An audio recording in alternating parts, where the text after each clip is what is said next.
નમસ્તે વિદ્યાર્થી મિત્રો, જ્ઞાનપથ વિદ્યાલયમાં આપનું હાર્દિક સ્વાગત છે મિત્રો। આજે આ વિડીયોની અંદર ધોરણ 12 કોમર્સ વિષય નામાના મૂળતત્વો ચેપ્ટર નંબર 6 રોકડ પ્રવાહ પત્રક, જેમાં આપણે લાસ્ટ વિડીયોની અંદર ચર્ચા કરી હતી મિત્રો કે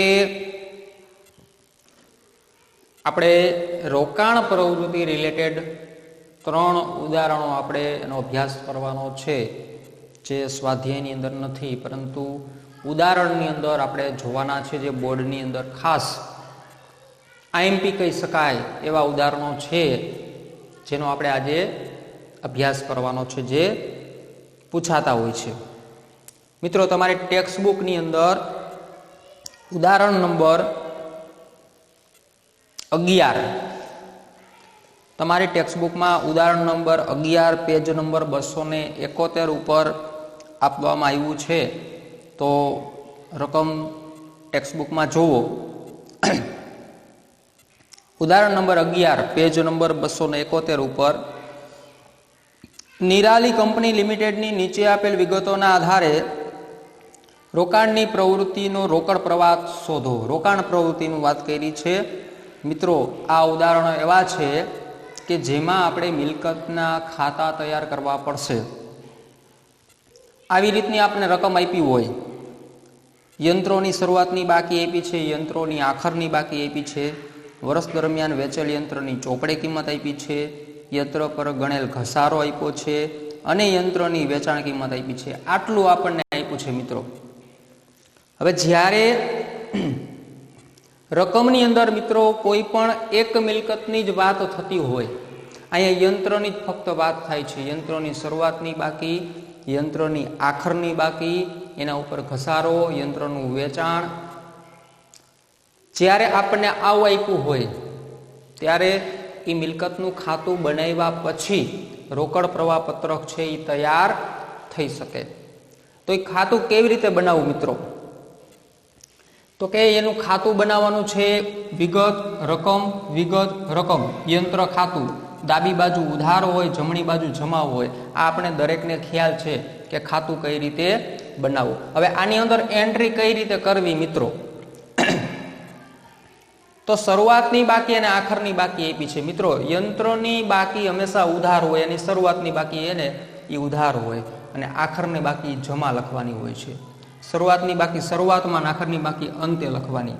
તો સૌ પ્રથમ લખશું આપણે અહીંયા શરૂઆતની બાકી છે એને કહેશું બાકી આગળ લાવ્યા। શરૂઆતની બાકી કેટલી છે યંત્રોની? તો કે 4,50,000 રૂપિયાની છે, તો લખવાનું 4,50,000। અને આખરની બાકી છે જે જમા સાઈડ છેલ્લે લખવાની, અહીંયા લખવાનું બાકી આગળ લઈ ગયા। શરૂઆતની બાકીમાં બાકી આગળ લાવ્યા અને આખરની બાકીમાં બાકી આગળ લઈ ગયા, જે કેટલી છે? તો કે 4 લાખ છે। રકમમાં જોતા જજો।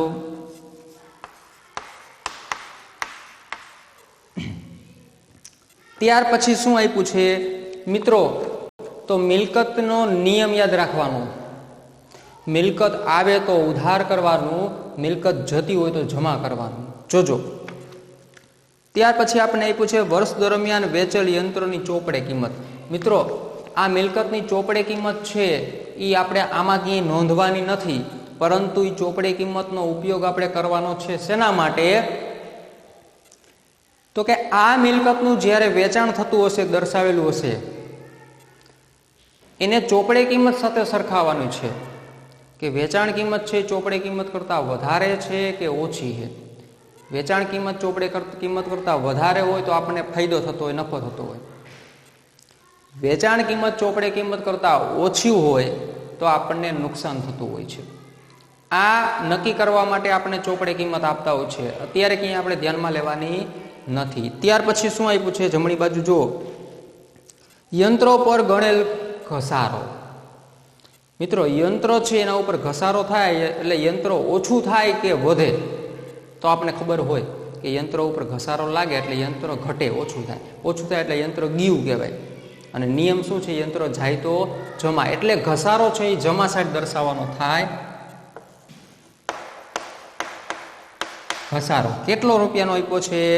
તો કે 50,000 રૂપિયાનો.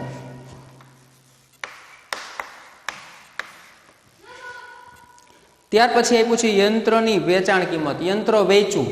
હવે યંત્ર વેચવું એટલે આવે કે જાય? તો કે જાય. જાય એટલે જમા સાઈડ, એટલે લખવાનું યંત્રનું વેચાણ. કેટલા રૂપિયાનું આપ્યું છે?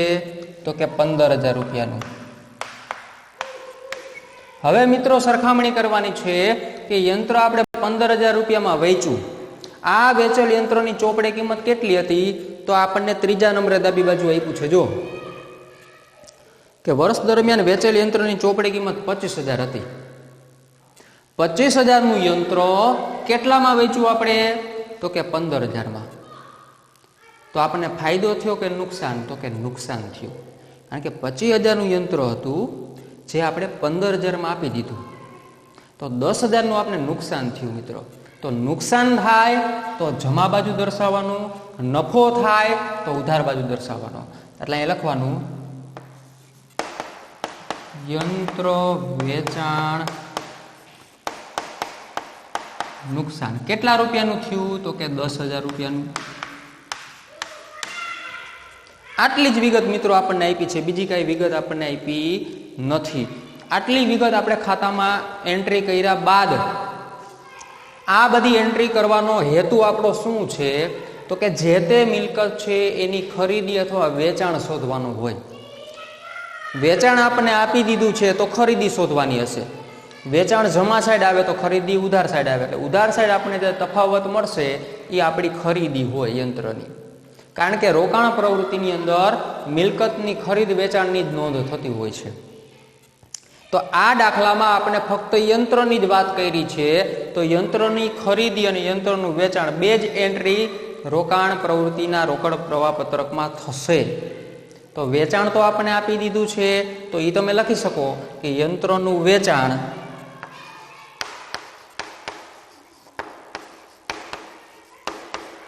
જે રકમમાં આપણે કહી દીધું છે 15,000 રૂપિયાનું, તો અહીં લખી શકાય 15,000 રૂપિયા.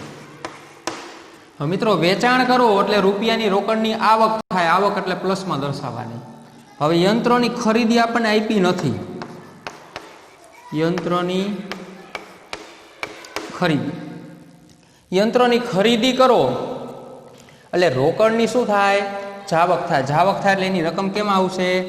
કાઉન્સમાં લખવાની થશે. એ રકમ આપણને નથી આપી જે આપણે શોધવાની છે, એના માટે જ આપણે આ ખાતું તૈયાર કર્યું છે. વેચાણ જમા સાઈડ આવે તો ખરીદી ક્યાં આવે? ઉધાર સાઈડ. એટલે અહીંયા આપણને તફાવત મળશે મિત્રો. તફાવત કેવી રીતે મળે? તો કે ખાતું બંધ કરો એટલે જમા સાઈડનો સરવાળો કરો મિત્રો. એટલે આ જમા સાઈડનો આપણને સરવાળો મળશે કેટલો? તો તમારા ઉદાહરણમાં આપેલો જ છે મિત્રો. જો 4,75,000નો આપણને સરવાળો મળે છે.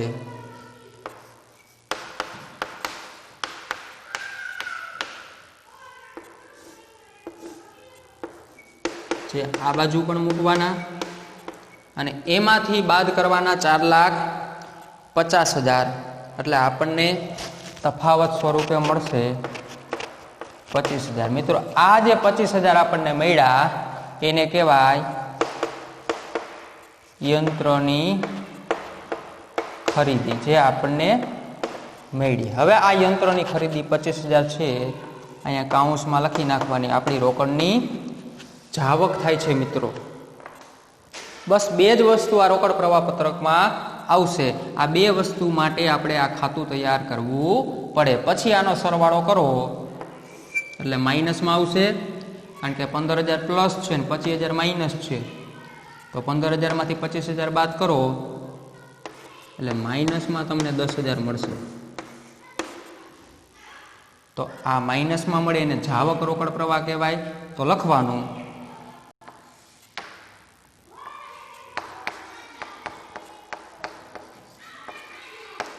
રોકાણ પ્રવૃત્તિનો જાવક રોકડ પ્રવાહ. અહીંયા આપણો આ દાખલો પૂરો થાય છે। મિત્રો આવી રીતે આ દાખલો ગણવાનો હોય છે। એક જ મિલકતનું નામ જ્યારે રકમમાં આપણને કહેવામાં આવ્યું હોય, શરૂઆતની બાકી આખરની બાકી એવું કીધું હોય, ત્યારે એ મિલકતનું ખાતું બનાવી નાખવાનું। શરૂઆતની બાકી ઉધાર બાજુ, બાકી આગળ લાવ્યા તરીકે, આખરની બાકી જમા બાજુ, છેલ્લે બાકી આગળ લઈ ગયા તરીકે, વેચાણ જમા બાજુ દર્શાવવાનું, ઘસારો જમા બાજુ દર્શાવવાનો, ડિફરન્સ જોવાનો, યંત્રની ચોપડે કિંમત આપી હશે એને આની હારે સરખાવવાની, વેચાણ હારે સરખાવવાની રહેશે। કાં તો નફો થતો હશે ને કાં તો નુકસાન, નુકસાન થાય તો જમા બાજુ, નફો થાય તો અહીંયા દર્શાવવાનો પાછો। 15,000 વેચ્યું, અહીંયા 25,000 યંત્ર કીધું હતું આપણને કે એની ચોપડે કિંમત 25,000 છે, એની જગ્યાએ એમ કીધી હોત કે એની ચોપડે કિંમત છે એ 10,000 છે અને વેચ્યું 15 તો 5,000 આપણને ફાયદો થાય, તો એ 5,000 તમારે અહીંયા દર્શાવવાના થાત, યંત્ર વેચાણનો નફો। પછી તફાવત મેળવો તો એ ખરીદી જ મળશે આપણને, તો અહીંયા ખરીદી મળે, એ ખરીદી પછી આપણે અહીંયા લખવાની થાય। રેડી મિત્રો? હવે એના પછી 12મું ઉદાહરણ જુઓ।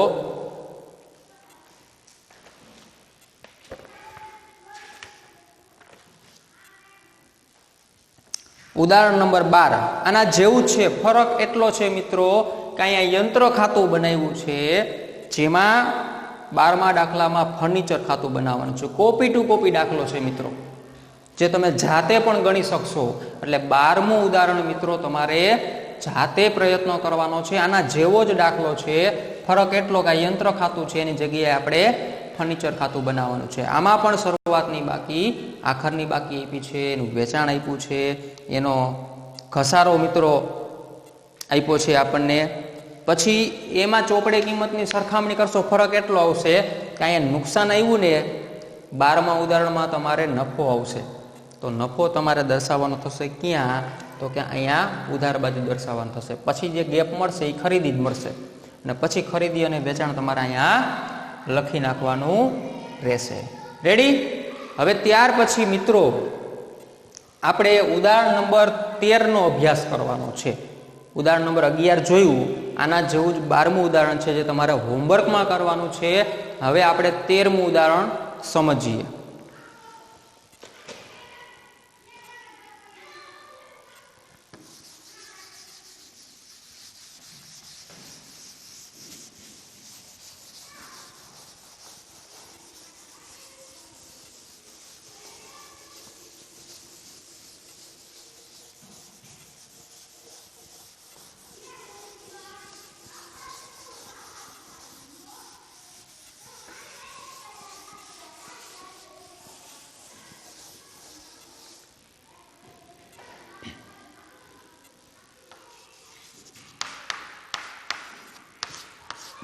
જો રકમ 13મા ઉદાહરણની મિત્રો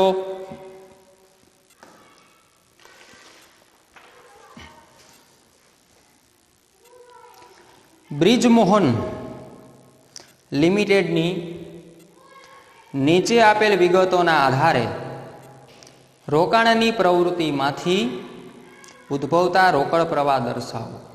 કહી દીધું છે આપણને કે રોકાણ પ્રવૃત્તિમાંથી રોકડ પ્રવાહ પત્રક તૈયાર કરવાનું છે। મિત્રો આમાં રકમ આપણને કઈ રીતે આપી છે, જો કોષ્ટક આપ્યું છે, એમાં 2 વર્ષની વિગત આપી છે, 2016 અને 2017।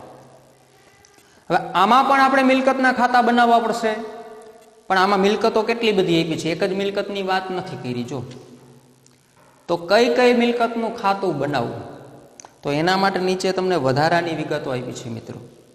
તો જેની જેની વધારાની વિગતો મિત્રો આપી છે ને, એનું જ ખાતું આપણે બનાવવાનું થશે। જો નીચે વધારાની વિગત આપી છે, યંત્રો પર 20% લેખે ઘસારાની જોગવાઈ કરો, તો યંત્ર ખાતું બનાવવું પડશે। બીજી વધારાની વિગત આપી છે ફર્નિચરની, ઘસારા ગણવાને કીધી છે તો ફર્નિચર ખાતું બનાવવું પડશે। ત્રીજી વિગત આપી છે રોકાણોની, તો રોકાણોનું ખાતું બનાવવું પડશે। અને ચોથી વિગત પણ રોકાણોની છે, એટલે આપણે 3 ખાતા બનાવવા પડશે, અને પછી આપણને રોકડ પ્રવાહ પત્રક તૈયાર કરવાનું થશે। તો આપણે 3 ખાતા બનાવી નાખીએ, યંત્ર ખાતું, ફર્નિચર ખાતું અને રોકાણો ખાતું।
ચાલો પહેલું છે યંત્રો ખાતું, ઉધાર, જમા, વિગત, રકમ રૂપિયા, વિગત, રકમ રૂપિયા. બીજું ખાતું છે ફર્નિચર ખાતું, ઉધાર, જમા, વિગત, રકમ રૂપિયા, વિગત, રકમ રૂપિયા. અને ત્રીજું ખાતું છે રોકાણોનું ખાતું,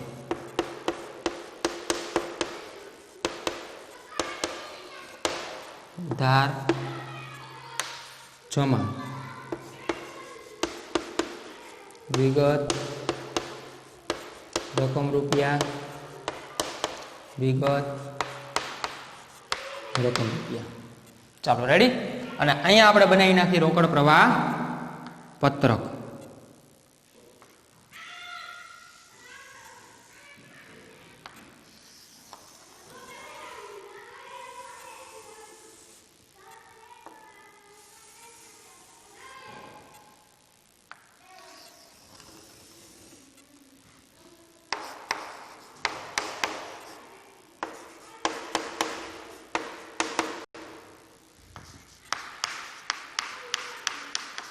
રોકાણોની પ્રવૃત્તિમાંથી ઉદ્ભવતો રોકડ પ્રવાહ દર્શાવતું પત્રક. ચાલો રેડી. હવે આપણે એક પછી એક જોતા જઈએ. જેનું ખાતું નથી અને વિગત આપી હોય ડાયરેક્ટ આપણે ક્યાં નાખશું? રોકડ પ્રવાહ પત્રકમાં. જેનું ખાતું છે અને વિગત આપી છે એ વિગત બધી આપણે જે તે ખાતામાં એન્ટ્રી કરશું. ચાલો જો.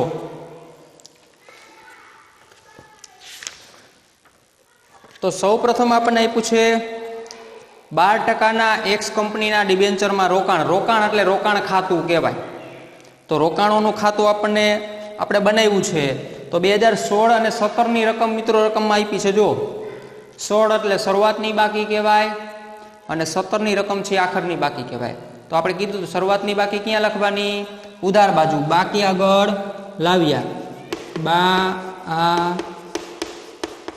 લાવ્યા. તો કે રોકાણોની શરૂઆતની બાકી 2016માં કેટલી છે? 4 લાખ.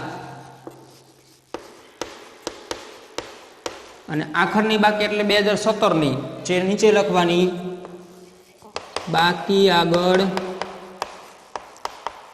લઈ ગયા. જે 17ની કેટલી છે? 6 લાખ. ત્યાર પછી યંત્રો આપ્યા છે. તો કે યંત્રો ખાતું બનાવ્યું છે 2016ની શરૂઆતની બાકી કહેવાય, 2017ની આખરની બાકી કહેવાય. આ યાદ રાખજો. તો યંત્રો 2016માં 2 લાખ આપ્યા છે. બાકી આગળ લાવ્યા 2 લાખ રૂપિયા. અને આખરની બાકી એટલે બાકી આગળ લઈ ગયા. 17માં 4 લાખ રૂપિયા આપ્યા છે. હાલો. ત્યાર પછી આપણને આપ્યું છે જમીન મકાન. જમીન મકાનનું કંઈ ખાતું નથી. જો તો જમીન મકાનની કા ખરીદી થતી હોય કા વેચાણ થતું હોય. શું થાય છે જો તો જરાક. જમીન મકાન 2016માં 6 લાખ છે અને 17માં 6 લાખ છે. એનો મતલબ શું થયો કે 2016માં 6 લાખના જમીન મકાન હતા, 17માં એટલા ને એટલા છે. નથી ખરીદી કરી, નથી વેચાણ કર્યું, તો જમીન મકાનની ક્યાંય એન્ટ્રી થાય નહીં. જો વધઘટ થયું હોત તો કા ખરીદી કા વેચાણ અહીંયા દર્શાવવું પડે. ત્યાર પછી ફર્નિચર. તો કે ફર્નિચરનું ખાતું બનાવ્યું છે. શરૂઆતની બાકી એટલે 2016ની રકમ જે આપણને આપી છે 80,000. એટલે બાકી આગળ લાવ્યા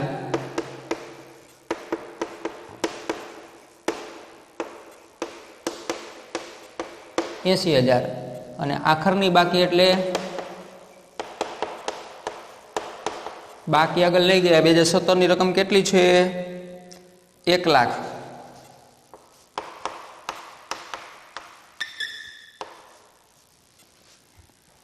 ત્યાર પછી પેટન્ટ.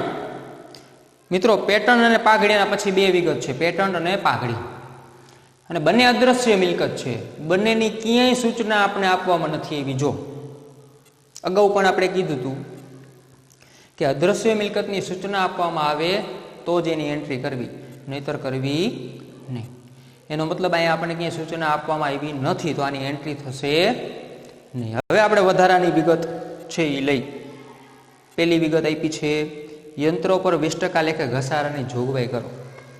તો મિત્રો મિલકત ખાતામાં ઘસારાની નોંધ કઈ બાજુ થાય? તો કે જમા બાજુ. તો કે યંત્રોમાં ઘસારો જમા બાજુ દર્શાવો. અહીંયા ઘસારો કેટલા ટકા કીધો છે? તો કે 20% કીધો છે. જો એ 20% કેના કરવાના? તો શરૂઆતની બાકી ઉપર ઘસારો ગણવાનો હોય મિત્રો. શરૂઆતની બાકી એટલે બાકી આગળ લાવ્યા. 2 લાખના 20% કરો 40,000 રૂપિયા. શરૂઆતની બાકીના 20%, 2 લાખના 20% કરવાના હોય. ત્યાર પછી બીજી વિગત છે ફર્નિચર પર 10% લેખે ઘસારાની જોગવાઈ કરો. તો ફર્નિચર ખાતામાં ઘસારો જમા બાજુ કેટલા ટકા કીધો છે આપણને? 10%. શરૂઆતની બાકીના 10%, 80,000ના 10% એટલે 8,000.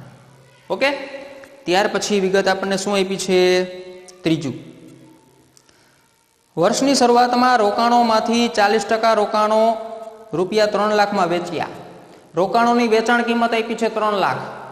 રોકાણોનું વેચાણ, તો રોકાણ ખાતામાં વેચાણ કે બાજુ લખવાનું હોય? જાવક થાય એટલે જમા બાજુ થાય, આવે તો ઉધાર જાય તો જમા. તો જમા બાજુ લખવાનું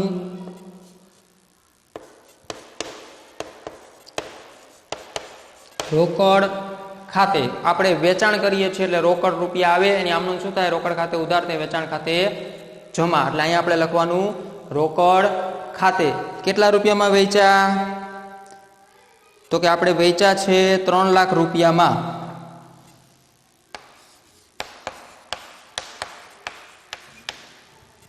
બરોબર છે. અહીંયા વેચાણ ખાતે લખો તો કાઉન્સમાં રોકડ ખાતે લખવું પડે. આગળના આપણે દાખલામાં વેચાણ ખાતે લખ્યું હતું, અહીંયા યાદ રાખજો આપણે કાઉન્સમાં દર્શાવ્યું નહોતું પણ દર્શાવી દેવાનું. શું? કાઉન્સમાં રોકડ ખાતે, અથવા તો સીધું જ તમે રોકડ ખાતે લખો તો પણ ચાલે. રોકડ ખાતે વેચાણ છે એ રોકડ ખાતે દર્શાવવાનું હોય, કારણ કે વેચાણ કરો એટલે રોકડા મળ્યા હોય, એની આમનોંધ રોકડ ખાતે ઉધાર તે મિલકત જે તે મિલકત ખાતે જમાની આમનોંધ થતી હોય છે. હવે આનો ગેપ વેચાણ જ્યારે આવે ત્યારે એનો તફાવત જોવાનો કે ઈ મિલકતની કિંમત કેટલી હતી અને વેચ્યું કેટલામાં. તો કે વેચ્યું 3 લાખમાં, એની કિંમત કેટલી હતી? જે પડતર કિંમત, ચોપડે કિંમત આપણે આપી છે વર્ષની શરૂઆતના રોકાણમાંથી. શરૂઆતના રોકાણો એટલે 4 લાખ. 4 લાખના રોકાણો નથી વેચી દીધા. જો શરૂઆતના રોકાણમાંથી 40% રોકાણો વેચ્યા છે. તો 4 લાખના 40% કેટલા થાય? 4 લાખના 40% તમે કરો એટલે 1,60,000 થાય. આ મિત્રો ચોપડે કિંમત છે. રોકાણોની ચોપડે કિંમત 1,60,000 હતી. વેચી કેટલામાં? 3 લાખમાં વેચ્યા. તો ફાયદો થયો કે નુકસાન? તો કે ફાયદો. કારણ કે ઓછી કિંમતના રોકાણો હતા, વેચ્યા વધારે કિંમતમાં 3 લાખમાં. તો કેટલો ફાયદો થયો? 1,40,000 રૂપિયાનો ફાયદો થયો. તો મેં તમને કીધું હતું ફાયદો છે એ ઉધાર બાજુ દર્શાવવાનો, નુકસાન હોય તો જમા બાજુ. અહીંયા ફાયદો થયો તો લખવાનું રોકાણ વેચાણ નફો કેટલા રૂપિયાનો? તો કે 1,40,000 રૂપિયાનો નફો થયો આપણને. આ આપણે દર્શાવી દેવાનું હોય. અને ચોથા નંબરની વિગત આપણને મિત્રો આપી છે રોકાણ પર વ્યાજ મળ્યું 60,000 રૂપિયા. રોકાણ ઉપર વ્યાજ મળ્યું એ રોકાણ ખાતામાં દર્શાવવાનું નથી. રોકાણમાં ફક્ત ખરીદ વેચાણ જ આવે. રોકાણો પર વ્યાજ મળ્યું એ ડાયરેક્ટ જ તમારે સીધું જ રોકડ પ્રવાહ પત્રકમાં દર્શાવવાનું થાય.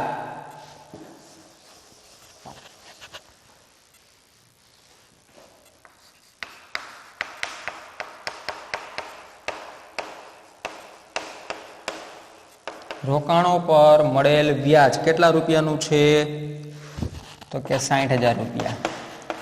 મિત્રો રોકડની આવક થઈ કે જાવક થઈ? તો કે વ્યાજ મળ્યું છે એટલે આવક થઈ એટલે પ્લસમાં દર્શાવવાની છે. અહીંયા સંપૂર્ણ મિત્રો વિગત પૂરી થાય છે. હવે એક પછી એક ખાતા જોઈએ. યંત્ર ખાતામાં ખરીદી નથી આપી ને વેચાણી નથી આપ્યું. જો તો આ ખાતું બંધ કરો કે ખરીદી મળતી હોય, આ બાજુ તફાવત મળે તો ખરીદી, આ બાજુ તફાવત મળે તો વેચાણ. એવી રીતે ફર્નિચરમાં ખરીદી નથી ને વેચાણી નથી, તો કાં ખરીદી મળશે ને કાં તો વેચાણ મળશે. જો એકાદું આપી દીધું તો ફિક્સ જ હોય તો ખરીદી જ હોય, વેચાણ આપી દીધું તો ખરીદી જ મળતી હોય, ખરીદી આપી દીધી હોય તો વેચાણ જ મળતું હોય. પણ બેમાંથી એકઈ ન આપ્યા હોય તો ખાતું બંધ કરો તો કાં ખરીદી મળતી હોય ને કાં તો વેચાણ મળતું હોય. રોકાણોમાં આપણને વેચાણ આપી દીધું છે. જો તો આમાં કાં તો ખરીદી મળતી હોય ને કાં તો વેચાણ, એટલે આમાં તો ખરીદી જ મળતી હોય, ફિક્સ જ છે, વેચાણ તો આપી દીધું છે. તો હવે ખાતા એક પછી એક બંધ કરી જો કઈ બાજુનો સરવાળો વધારે થશે યંત્રોમાં? આ બાજુ 2 લાખ થાય છે અને આ બાજુ 4,40,000, તો જમા બાજુનો સરવાળો વધારે થાય છે 4,40,000. એ સરવાળો અહીંયા મૂકવાનો.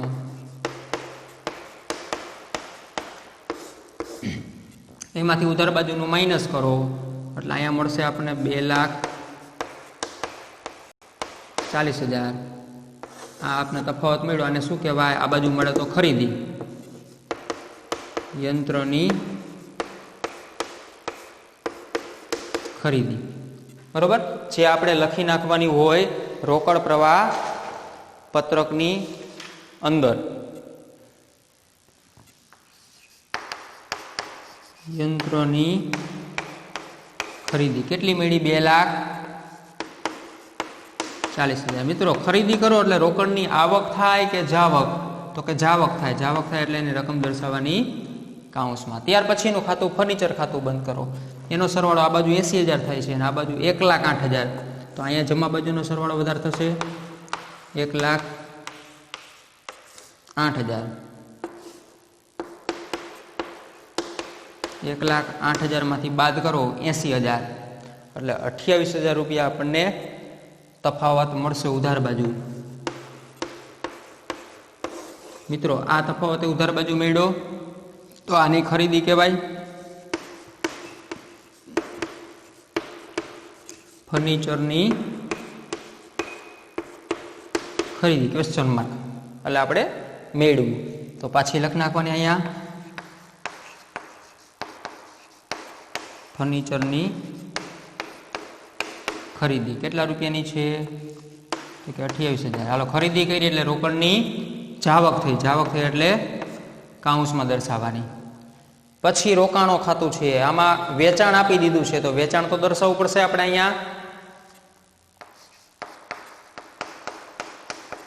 રોકાણોનું વેચાણ કેટલા રૂપિયાનું આપી દીધું છે? તો કે 3 લાખ રૂપિયાનું. હાલો વેચાણ કરો એટલે રોકડની આવક થાય એટલે પ્લસમાં દર્શાવવાની. હવે રોકાણો ખાતું બંધ કરો એટલે ખરીદી મળશે આપણને. સરવાળો કે બાજુ વધારે થાય? તો કે જમા બાજુ. કેટલો? તો કે 6 લાખ ને 3 લાખ 9 લાખ.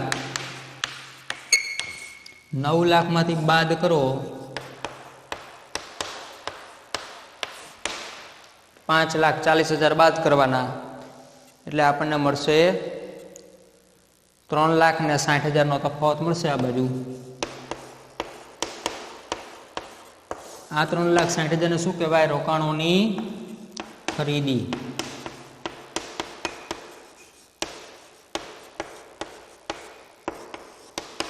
જે આપણે દર્શાવવાની ક્યાં થાય? રોકડ પ્રવાહ પત્રકમાં.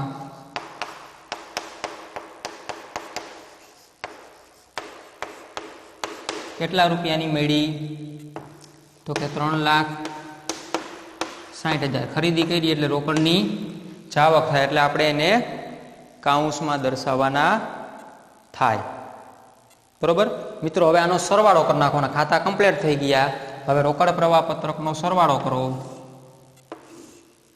પેલા પ્લસનો 60,000 પ્લસ 3 લાખ એટલે 3,60,000 માંથી આ કાઉન્સવાળી રકમ બાદ કરતા જાઓ એટલે આપણને જવાબ મળશે માઇનસમાં 2,68,000. એટલે કાઉન્સમાં દર્શાવવાના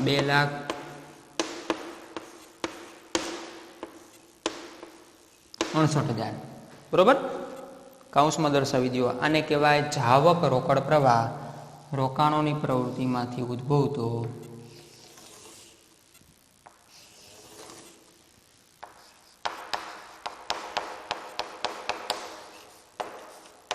રોકાણોની પ્રવૃત્તિનો જાવક રોકડ પ્રવાહ. રેડી મિત્રો? તો અહીંયા આપણે જે આઈએમપી 3 ઉદાહરણો સમજવાના હતા એ આપણે સમજ્યા. ખાતાવાળા ઉદાહરણો હતા જે બોર્ડની અંદર આઈએમપી ઉદાહરણો ગણી શકાય. 11મું ઉદાહરણ ગણાવ્યું હતું. 12મું તમારે હોમવર્કમાં કરવાનું હતું અને આ 13મું ઉદાહરણ આપણે સમજ્યા. મિત્રો 3 ઉદાહરણ એક વખત જાતે પ્રયત્ન કરવાનો છે અને ગણવાના છે. મિત્રો આઈએમપી ઉદાહરણો છે, ખાસ સમજજો અને જાતે ગણજો.